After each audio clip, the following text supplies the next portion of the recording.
Drawings are essential building blocks for developing any project.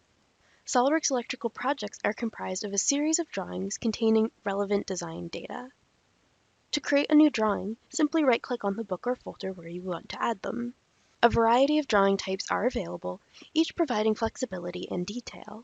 Options include schemes, lists, 2D cabinet layouts, terminal drawings, and data files. Select the type to have a new drawing automatically added. Open the properties of a new drawing to add additional details like a descriptive name or a location. It will even include a template specified in the project configurations. Also in the project configurations, control the automated drawing mark with a formula. Every numerable project item has an associated formula to define the value. These formulas are accessible from many spots throughout the software.